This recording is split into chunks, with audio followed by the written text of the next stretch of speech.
ભારતની અધ્યક્ષતામાં યોજાયેલ G20 સમિટ સફળતાપૂર્વક સંપન્ન થઈ છે। સમિટના બીજા દિવસે વડાપ્રધાન મોદીએ G20નું પ્રમુખ પદ બ્રાઝિલના રાષ્ટ્રપતિ લુલા દા સિલ્વાને સોંપ્યું છે। છેલ્લા સત્રને સંબોધિત કરતી વખતે પીએમ મોદીએ વન ફ્યુચર પર વાત કરી હતી। તેમણે કહ્યું કે અહીં આપણે એવા ભવિષ્યની વાત કરી રહ્યા છીએ જેમાં આપણે ગ્લોબલ વિલેજથી આગળ વધીને હવે ગ્લોબલ ફેમિલીની વાસ્તવિકતા બનવા જોઈએ। એક એવું ભવિષ્ય જેમાં માત્ર દેશોના હિત જ નહીં, હૃદય પણ જોડાયેલા હોય। मैं ब्राजील के राष्ट्रपति और मेरे मित्र लूला डी सिल्वा को हार्दिक शुभकामनाएं देता हूं और मैं उनको प्रेसिडेंसी का गेवल सौंपता हूं।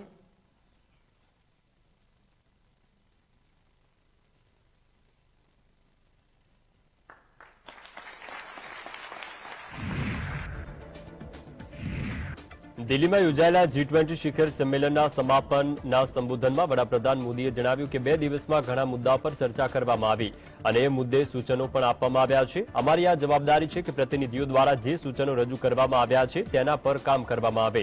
પીએમ મોદીએ જણાવ્યું છે કે મારો પ્રસ્તાવ છે કે નવેમ્બર મહિનાના અંતમાં G20 સમિટનું વર્ચ્યુઅલ સેશન રાખવામાં આવે। આ પ્રસ્તાવિક સેશનમાં વર્તમાન સંમેલનમાં નક્કી કરવામાં આવેલા નિર્ણયોની સમીક્ષા કરવામાં આવશે।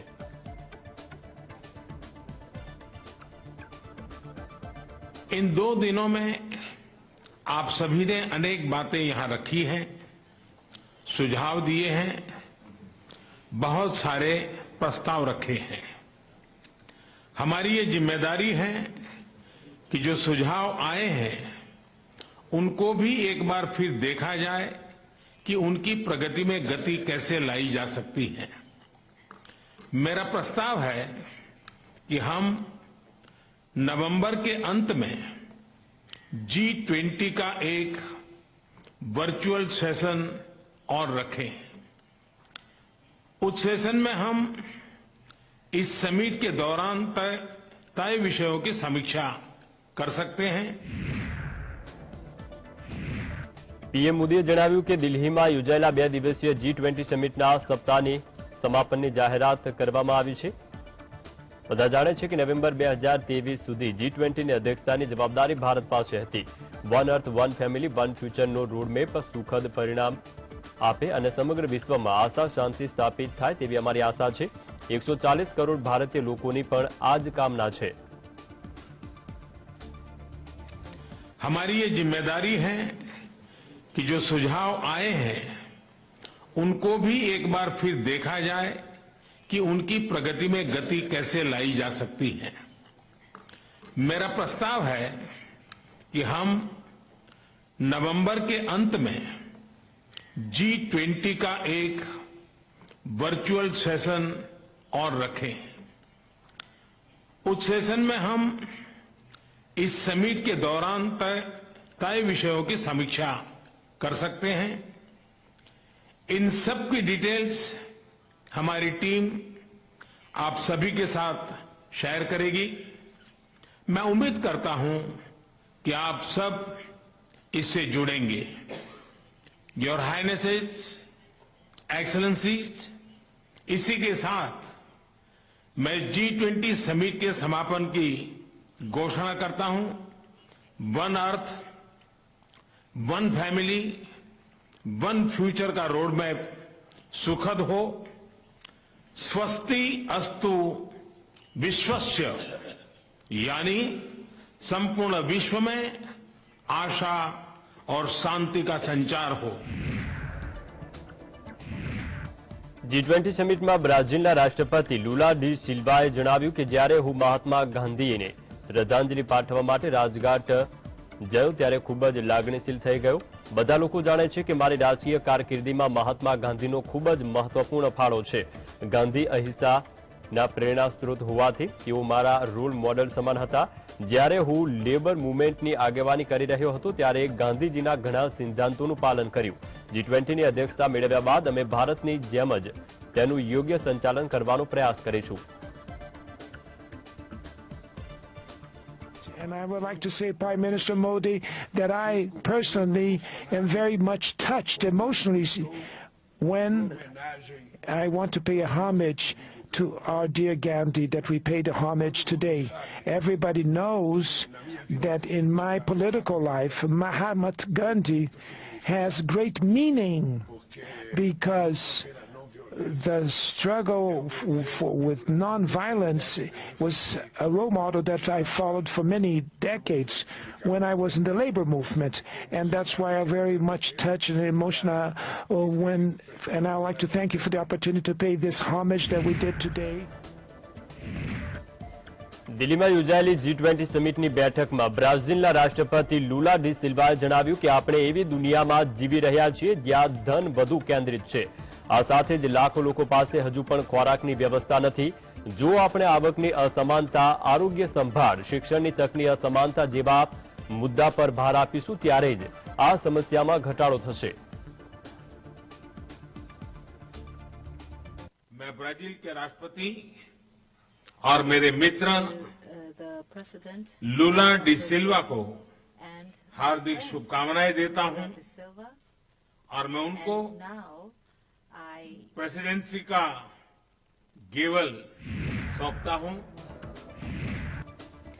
દિલ્હીમાં આયોજિત G20 સમૂહની બેઠકનો આજે બીજો અને અંતિમ દિવસ હતો. આજે પણ દિલ્હીમાં આવેલા ભારત મંડપમમાં G20 સમૂહની બેઠક યોજાઈ. આજે G20ના નેતાઓ વન ફ્યુચર વિષય પર ચર્ચાનું આયોજન કરવામાં આવ્યું. ઉલ્લેખનીય છે કે G20 સમિટના પ્રથમ દિવસે 7 મહત્વના નિર્ણય કરાયા હતા, જેમાં આફ્રિકન યુનિયનને G20માં સામેલ કરાવવું, જેથી G20 હવે G21 થી ઓળખાશે. દિલ્હી જોઈન્ટ ડિક્લેરેશન જાહેર કર્યું. G20માં તમામ નેતાઓને માન્યું કે આ યુદ્ધનો યુગ નથી. G20 જીઓપોલિટિક્સના મુદ્દે ઉકેલવાનો મંચ નથી. રશિયા સ્પેસના અનાજ સમજૂતીને ફરીથી શરૂ કરવાની અપીલ કરી. યુએન ચાર્ટરના આધારે યુક્રેનમાં શાંતિ સ્થાપિત થાય. આમાં 7 મુદ્દા પર સહમતિ સધાઈ હતી.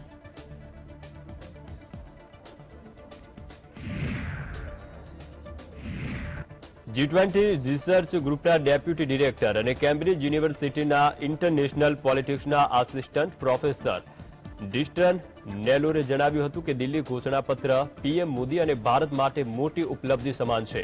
આ સમિટનો સૌથી મહત્વપૂર્ણ નિર્ણય G20 સમૂહમાં આફ્રિકન યુનિયનને કાયમી સભ્ય તરીકે સામેલ કરવાનો છે. ભારત દક્ષિણ એશિયાઈ રાષ્ટ્ર અને પશ્ચિમ રાષ્ટ્રોના સંબંધો વચ્ચે મહત્વપૂર્ણ ભૂમિકા ભજવી શકે છે. ભારતના અન્ય દેશો સાથે રાજદ્વારી સંબંધ ખૂબ જ સારા છે. આ સ્થિતિના કારણે જે દેશ G20 સમૂહમાં સામેલ નથી તેમની સાથે પણ સારા સંબંધોની શક્યતા રહે છે. Well, having a declaration at all is a success for Prime Minister Modi and for the Indian hosts of the G20 this year. There is a lot of language on a lot of issues, but I think the most important outcome of this summit is the inclusion of the African Union as a member, a full member in its own right of the G20. That is a big step forward to increasing the legitimacy of the club and a big step towards creating meaningful links with the global. તુર્કીના રાષ્ટ્રપતિ રેસેપ તૈયબ અર્દોગને જણાવ્યું હતું કે રશિયાને અલગ પાડવાની પહેલ નિષ્ફળ જશે. તેની સફળતાની શક્યતા ખૂબ જ ઓછી છે. તેમણે જણાવ્યું કે અમે માનીએ છીએ કે બ્લેક સી સમુદ્રી ક્ષેત્રમાં તણાવ ઉત્પન્ન થાય તેવા પગલાં લેવાનું ટાળવું જોઈએ. વૈશ્વિક ખાદ્ય સુરક્ષા, ખાદ્ય પુરવઠા સુરક્ષાને સમર્થન આપવા માટે અમે food supply security study group, Russia, Ukraine તેમજ સંયુક્ત રાષ્ટ્રને સાથે લાવવાના પ્રયાસ કરીશું. અમે આ મામલામાં સતત ચર્ચા જારી રાખીશું. Process, we believe that any initiative that isolates Russia is bound to fail.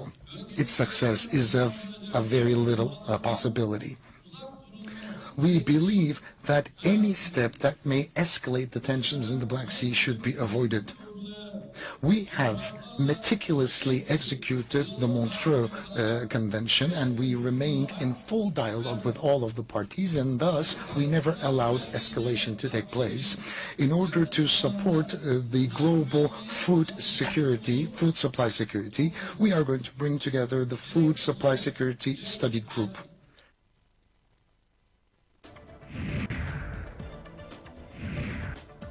G20 summit માટે ભારતની મુલાકાતે આવેલા બ્રિટનના વડાપ્રધાન ઋષિ સુનકે દિલ્હીના અક્ષરધામ મંદિરે પહોંચ્યા અને ભગવાન સ્વામિનારાયણના દર્શન કર્યા.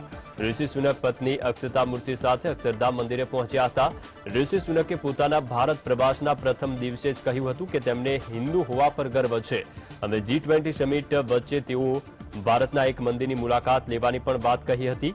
તેઓએ G20 સમિટના બીજા દિવસના સત્રની શરૂઆત પહેલા જ વહેલી સવારે અક્ષરધામ મંદિર પહોંચ્યા અને ભગવાન સ્વામિનારાયણને અભિષેક કર્યો અને પૂજા કરી. ઋષિ સુનકની અક્ષરધામની મુલાકાતને લઈને મંદિર પરિસર અને મંદિરની આસપાસ સુરક્ષા વધુ સઘન કરી દેવાઈ હતી.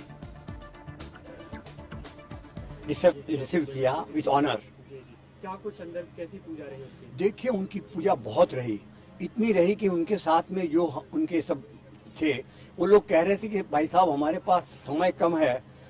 तो हमने बोला हम क्या कर सकते, जब भी उनको पूजा करनी है, आरती करनी है, राधा कृष्ण सीताराम लक्ष्मी नारायण नर नारायण पार्वती परमेश्वर उस जिनकी मूर्ति के पास पुष्प रखने हैं, प्रार्थना करनी है, तो हम ना कैसे कह सकते हैं. तो उन्होंने पूरी श्रद्धा से उन्होंने सब वहाँ बहुत समय तक प्रार्थना आरती और पूजा की. દિલ્હીમાં યોજાયેલ G20 શિખર સંમેલનમાં બ્રિટનના વડાપ્રધાન ઋષિ સુનકે મોટી જાહેરાત કરતા જણાવ્યું છે કે તેઓ જળવાયુ સહાયતા ઉપલબ્ધ કરાવવા માટે કટિબદ્ધ છે. આ માટે તેઓ ગ્રીન ક્લાઇમેટ ફંડને $2 અરબ રૂપિયા ઉપલબ્ધ કરાવશે.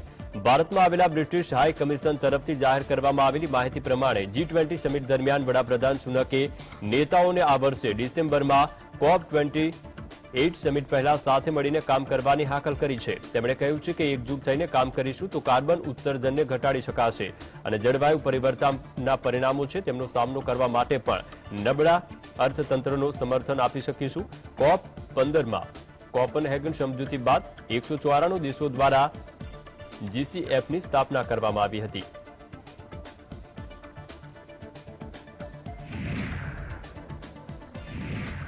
G20 સમિટનો આજે બીજો દિવસ હતો. સમિટની શરૂઆત પહેલા G20 દેશોના વડાઓ અને પ્રતિનિધિમંડળના પ્રમુખો રાજઘાટની મુલાકાતે પહોંચ્યા હતા અને ત્યાં રાષ્ટ્રપિતા મહાત્મા ગાંધીની સમાધિ પર પુષ્પાંજલિ અર્પણ કરી. આ ઉપરાંત ત્યાં રહેલી વોલ પર હસ્તાક્ષર પણ કર્યા. G20 સમિટના આમંત્રિતોના રાજઘાટ વિઝિટ સમયે મહાત્મા ગાંધીને પ્રિય એવા ભજનનો આનંદ પણ માણ્યો. રાજઘાટ પહોંચેલા G20ના નેતાઓએ વડાપ્રધાન નરેન્દ્ર મોદીએ આવકાર્યા અને ખાદીનો ખેસ પહેરાવી સ્વાગત કર્યું.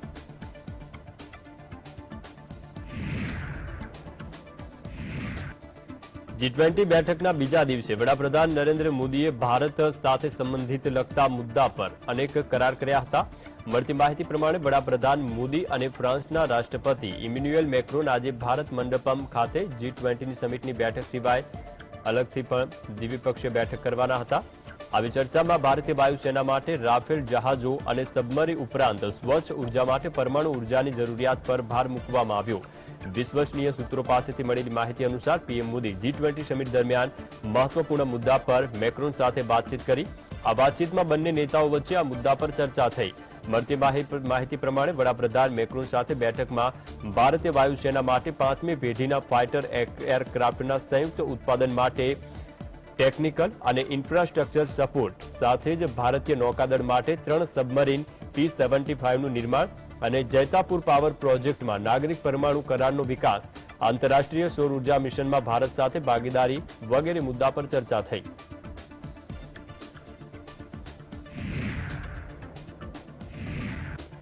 બાંગ્લાદેશના વિદેશ પ્રધાન ડોક્ટર A.K. અબ્દુલ મોમેને પીએમ મોદીના નેતૃત્વના વખાણ કર્યા હતા. તેમણે કહ્યું કે મારે ભારતીય નેતૃત્વનો આભાર માનવો જોઈએ. તેમણે ઘણું સારું કામ કર્યું છે. તે બાંગ્લાદેશ અને ભારત વચ્ચેના સંબંધોની ઉષ્મા દર્શાવે છે. વડાપ્રધાન મોદી હંમેશા અમારા વડાપ્રધાનને અન્ય નેતાઓને મળવા માટે પ્રોત્સાહિત કરે છે. અમને ખૂબ જ ગર્વ છે કે વડાપ્રધાન એ પણ ઉલ્લેખ કર્યો કે ભારતે અમને અતિથિ દેશ તરીકે આમંત્રણ આપીને અમને સન્માન અપાવ્યું અને અમે ભારતના ખૂબ જ આભારી છીએ. તેમણે અમને ગ્લોબલ સાઉથના મુદ્દાઓ ઉઠાવવાનું સન્માન અને વિશેષ અધિકાર આપ્યો છે. બાંગ્લાદેશ ખાસ કરીને ગ્લોબલ સાઉથના મુદ્દા ઉઠાવતું રહ્યું છે. અમે આબોહવા પરિવર્તનમાં અગ્રેસર છીએ. અમે મહિલા સશક્તિકરણમાં અગ્રેસર છીએ. અમે ડિઝાસ્ટર મેનેજમેન્ટમાં પણ અગ્રેસર છીએ અને વડાપ્રધાન G20 નેતૃત્વ સમક્ષ તે મુદ્દા પર પ્રકાશ પાડ્યો. This shows the warmth of the relationship between Bangladesh and India. Prime Minister Narendra Modi all the time, she encouraged our Prime Minister to meet the other leaders. And today, for example, in the dinner, our Prime Minister was sitting and she said, he asked her to come and then meet the leaders. Like Biden was there, you know, Sunak was there, Rishi Sunak was there, and it is your Prime Minister who was promoting. And I could see from his, you know, it's a warmth of relationship, and we are very proud. We are very proud, and Prime Minister also mentioned it, that India has honored us by inviting as a guest country. દિલ્હીના ભારત મંડપમમાં યોજાયેલ exhibition કાર્યક્રમમાં world trade ઓર્ગેનાઇઝેશનના પ્રતિનિધિ નિકોલ મેન્સાએ હાજરી આપી. તેમણે જણાવ્યું કે આ ખૂબ જ સારું એક્ઝિબિશન હતું. તેઓ અલગ અલગ પ્રકારના ફેબ્રિક કલાકૃતિઓ સહિત ભારતની સંસ્કૃતિ દર્શાવવામાં આવી. વેપારની દૃષ્ટિએ દિલ્હી ઘોષણાપત્રની ખૂબ જ સકારાત્મક અસરો થશે. વિશ્વભરના નેતાઓ બહુપક્ષીય વેપારને સમર્થન આપે છે, ત્યારે આ નિર્ણય ખૂબ જ આવકાર્ય છે. આફ્રિકન તરીકે હું ખુશ છું કે આફ્રિકન યુનિયનને પણ G20 સમૂહમાં સ્થાન મળ્યું છે. It's been a beautiful exhibition. I think just seeing the array of culture, the items, the different fabrics, artifacts, it's beautiful and a beautiful display of Indian culture. From a trade angle, because I work at the WTO, it's been very good. It's beneficial. The leaders all endorse the multilateral trading system and the importance of it. So that's very helpful for us. As an African, I'm also very happy that the AU has now been admitted into the G20. So for us, that's very beneficial. G20 ઘોષણાપત્ર પર સર્વસંમતિ મેળવવું સરળ કાર્ય નથી અને ઘણા દેશો આમાં નિષ્ફળ રહ્યા છે, ત્યારે ભારતે આ કરી બતાવ્યું. ભારતના G20 શેરપા અમિતાભ કાંતે જણાવ્યું કે યુક્રેનમાં ચાલી રહેલ યુદ્ધ પર G20 નેતાઓ એક મંચ પર લાવવા માટે લગભગ 200 કલાકની નોન સ્ટોપ વાટાઘાટો જરૂરી હતી. કોંગ્રેસના સાંસદ શશી થરૂરે પણ ભારતની આ સિદ્ધિની પ્રશંસા કરી. તેમણે તેને ગર્વની ક્ષણ ગણાવી. અમિતાભ કાંતે જણાવ્યું કે આ જાહેરાત અનેક રાઉન્ડની વાતચીતનું પરિણામ છે અને શુક્રવારે મોડી રાત્રે જ તેના પર સર્વસંમતિ સધાઈ હતી. આ માટે કોંગ્રેસના સાંસદ શશી થરૂરે અમિતાભ કાંતના વખાણ કર્યા. તેમણે કહ્યું કે ખૂબ જ સરસ અમિતાભ કાંત, એવું લાગે છે કે જ્યારે તમે આઈએસ તરીકે પસંદગી પામ્યા ત્યારે આઈએફએસ એક પ્રતિષ્ઠિત રાજદ્વારી ગુમાવ્યો.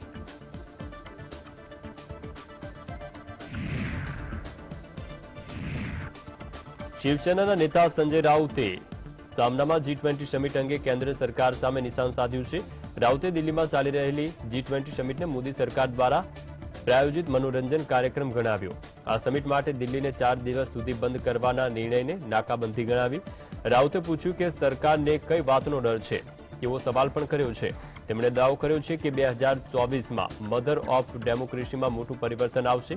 રાઉતે સામનામાં લખ્યું છે કે આપણા દેશમાં હાલમાં વિવિધ સરકારી પ્રાયોજિત મનોરંજન કાર્યક્રમો ચાલી રહ્યા છે. વડાપ્રધાન મોદી પણ લોકોનું સારું મનોરંજન કરી રહ્યા છે. G20 સમિટ માટે દિલ્હીને શણગારવામાં આવ્યું. 20 દેશોના વડાઓ દિલ્હી પહોંચ્યા. ભારતે આ કોન્ફરન્સનું આયોજન કરવાની તક મળી છે. દિલ્હીમાં મોટા ભાગે બધું બંધ કરવા પર રાઉતે લખ્યું કે અન્ય દેશોમાં આવી કોન્ફરન્સમાં ગયો છું, ત્યાં ખૂબ જ ઓછા લોકોને તકલીફ પડે છે, તેને સમારોહ મનાય છે.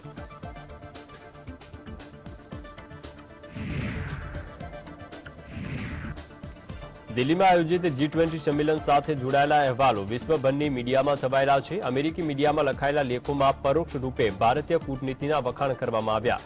યુક્રેન યુદ્ધના માહોલ વચ્ચે સંયુક્ત ઘોષણાપત્ર પર સહમતિ બનાવી પડકાર હતો, પરંતુ ભારતે પોતાની કૂટનીતિક કૌશલ્યથી આ મુશ્કેલ કામને સુપેરે પાર પાડ્યું છે. જોકે સંયુક્ત ઘોષણાપત્રમાં યુક્રેન યુદ્ધ માટે રશિયાને જવાબદાર ન ઠેરવવાની બાબતે અમેરિકી મીડિયાએ નારાજગી દર્શાવી. ન્યૂયોર્ક ટાઈમ્સના એક લેખમાં લખવામાં આવ્યું હતું કે નવી દિલ્હીમાં G20 સંમેલનમાં સંયુક્ત ઘોષણાપત્રમાં યુક્રેન યુદ્ધને લઈને રશિયા આક્રમક વલણ અને તેના ક્રૂર આચરણની નિંદા કરવામાં આવી છે. જોકે યુક્રેની લોકોની પીડા પર દુઃખ વ્યક્ત કરવામાં આવ્યું. અમેરિકી મીડિયામાં છવાયેલા લેખ અનુસાર G20 સંમેલન દરમિયાન જો બાઇડન મહત્તમ સમય સુધી બહુ સક્રિય દેખાયા ન હતા અને તેમણે પીએમ મોદીના નેતૃત્વ કરવા દીધું. વડાપ્રધાન મોદીએ દુનિયા સામે ભારતની ક્ષમતાઓને સારી રીતે રજૂ કરી. પીએમ મોદીએ ભારતને વિશ્વની સૌથી ઝડપથી વિકસતી અર્થવ્યવસ્થા અને યુવા કાર્ય શક્તિ ધરાવતા દેશ રૂપે G20 દેશ માટે પ્રસ્તુત કર્યા. તેમની પણ અમેરિકી મીડિયાએ નોંધ લીધી.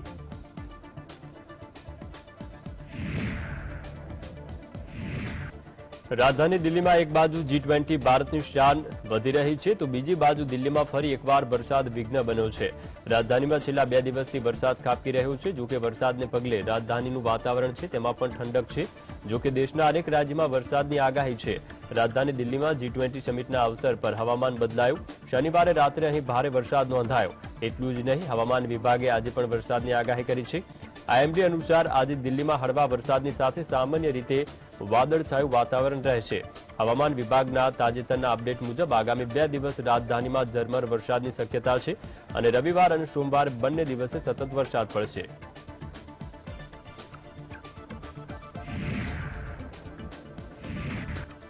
એશિયા કપ 2023 હેઠળ શ્રીલંકાના કોલંબોમાં ભારત અને પાકિસ્તાન વચ્ચે ક્રિકેટ મેચ રમાઈ રહી છે. પાકિસ્તાને ટોસ જીતીને પહેલી બોલિંગ કરવાનો નિર્ણય કર્યો. ભારતે પહેલા બેટિંગ કરતા 8 ઓવરમાં અંત સુધીમાં વિના વિકેટે 45 રન બનાવ્યા હતા. અગાઉ ગ્રુપ સ્ટેજમાં ભારત પાકિસ્તાનની ક્રિકેટ ટીમ ટકરાઈ હતી. જો કે મેચમાં વરસાદ વિઘ્ન બન્યો હતો અને મેચ રદ કરવી પડી હતી. ACCએ આજની મેચ માટે રિઝર્વ ડે રાખ્યો છે. જો આજની મેચમાં વરસાદ કારણે રદ થશે તો મેચ આવતીકાલે રમાશે. આજે એશિયા કપમાં પાકિસ્તાન વિરુદ્ધ રમનાર મેચ માટે KL રાહુલ ફિટ છે.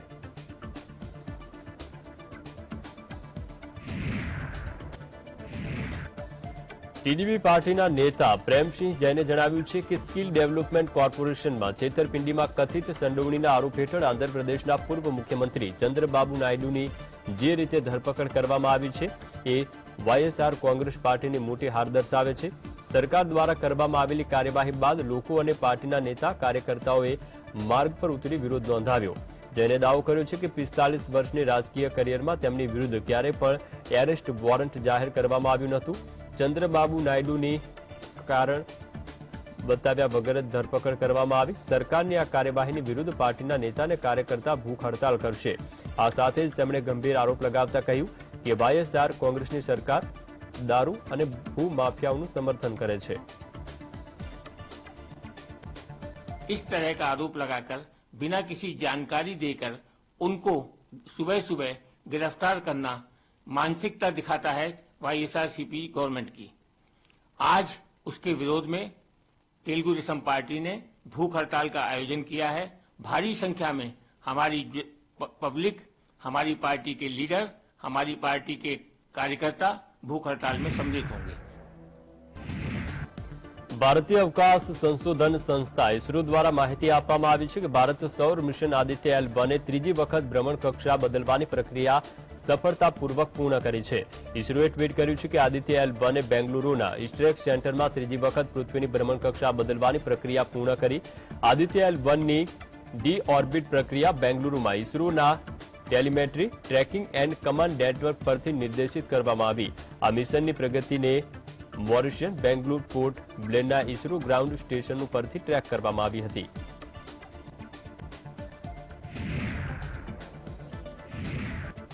દેશમાં ચાલી રહેલા સનાતન ધર્મ અંગે મધ્યપ્રદેશના મુખ્યમંત્રીએ આકરી પ્રતિક્રિયા આપી છે. તેમણે કહ્યું છે કે સનાતનને કોઈ નષ્ટ નહીં કરી શકે. તેમણે કહ્યું છે કે જેણે ઇન્ડિયા ગઠબંધનનું જોડાણ કર્યું છે તે લોકો જ સનાતન ધર્મનું અપમાન કરી રહ્યા છે. શું સોનિયા ગાંધી તેમને સમર્થન આપે છે? શું દિગ્વિજયસિંહ અને કમલનાથે તેમનું સમર્થન કરે છે? અને જો તેઓ સમર્થન ન આપે તો તેમને ગઠબંધનથી દૂર કરો. कोई खत्म नहीं कर सकता. ये मानसिक रूप से दिवालिया कुछ लोग हो गए हैं. मैडम सोनिया गांधी को जवाब देना चाहिए कि जिनके साथ मिलकर उन्हें INDA बनाया उनके लोग सनातन धर्म का अपमान कर रहे हैं, डेंगू और पता नहीं क्या क्या बोल रहे हैं. सोनिया गांधी का उनका समर्थन करती है क्या? कमलनाथ और दिग्विजय सिंह उनका समर्थन करते हैं? और नहीं करते तो उनको गठबंधन से हटाओ.